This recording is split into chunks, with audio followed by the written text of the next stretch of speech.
mean, I want to contest the history that when people say we've globalized too much and brought China into the chain, let's look at this.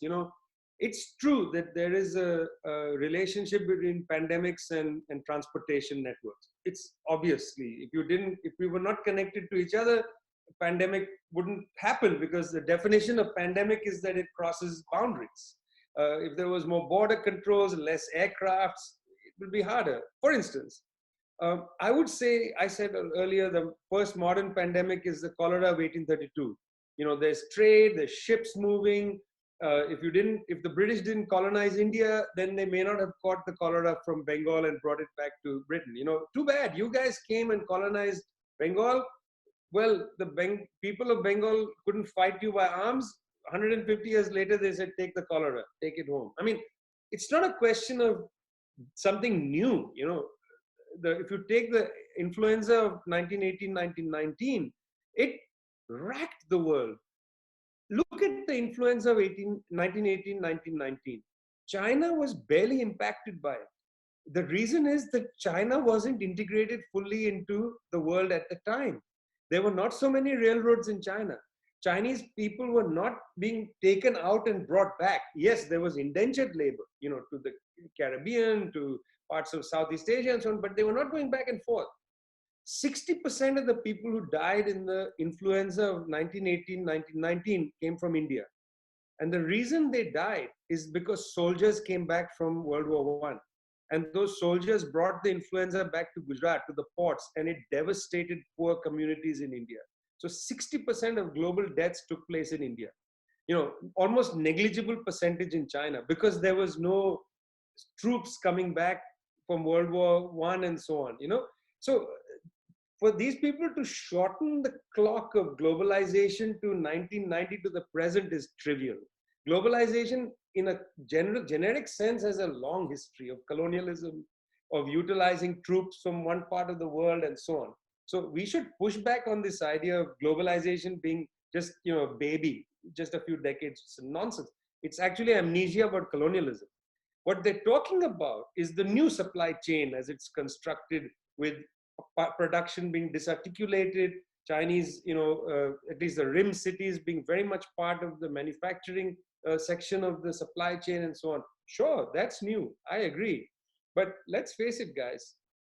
If you're a German manufacturing company, engineering, high-tech company, you're going to continue to manufacture in, if not Wuhan, because now Wuhan's brand is going to be damaged, you're going to move somewhere else, but you'll be in China. Why? I mean, how many German workers are willing to work the way that Chinese workers work? Chinese workers have a couple of advantages. One is highly skilled, because the rates of literacy much higher in China than in India, or in Ghana, or in Brazil even, which has highly skilled workers. They're much more skilled. They're also much more disciplined. They've learned discipline. They're healthier. They don't fall ill. In India, this pandemic, there are pandemics non-stop. They're just not pandemics. They cross Indian states. They don't get out of the country. Dysentery, general fevers. I mean, lots of ailments. So for lots of reasons, the Chinese working class is not going to be, just dismissed. It's very hard to pivot out of this particular supply chain issue. 90% of US use of vitamin C, 90% comes from China. So you say, okay, let's now manufacture vitamin C in the US. How are you going to do it? Which workers are willing to go and work in a factory producing vitamin C tablets for that price? It's not going to happen. Secondly, you say, oh, let's just eat oranges, don't have tablets. Oranges in Florida, who's going to pick them?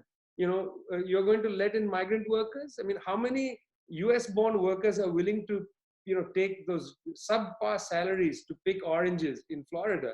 It's not going to happen, so it's very hard to pivot a supply chain infrastructure, but also culturally, I mean, how many US workers are willing to work for like $6 an hour? It's not going to happen. And these firms are not interested. They're used to having large margins. So in that sense, the pivot isn't going to be that quick. Now, China has been extremely wary of the fact that it is in a satanic embrace with Western markets. This is a very serious problem for the Chinese government. So in many ways, Belt and Road Initiative, in many ways, is a way to pivot Chinese dependence on the US and European market and first produce a market internally in China. There's a lot of deprivation. It's a developing country.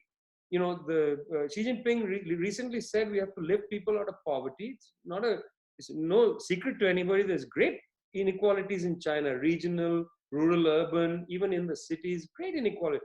A lot of, improvement of people's lives and stuff, but also there's these other markets. So second thing is that there is an understanding in China that you cannot rely on, this, what, former economist of the IMF used to call a satanic embrace of China with the United States. China lends US consumers money who then buy Chinese goods. Whatever is, not even accumulated in China because so much is repatriated by the big firms. But nonetheless, whatever surplus, again, back and forth, it's ridiculous. The Chinese surplus has been underwriting the fact that American firms haven't lifted wages since, 35 years or something. So in that sense, multipolarity, seeking other markets, is China trying to advance its case? I don't think anything is that clear cut. I think there are contradictions involved here. I think the Chinese establishment, intellectuals, the government are very cautious about this particular period, because there is also the situation that, as the WTO said, as a consequence of COVID-19, global trade volumes have declined by 32%.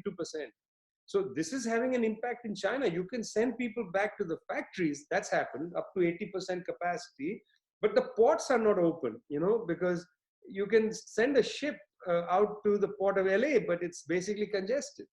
So, I think in China, there's a lot of concern that I don't feel like it's, we're going to win now.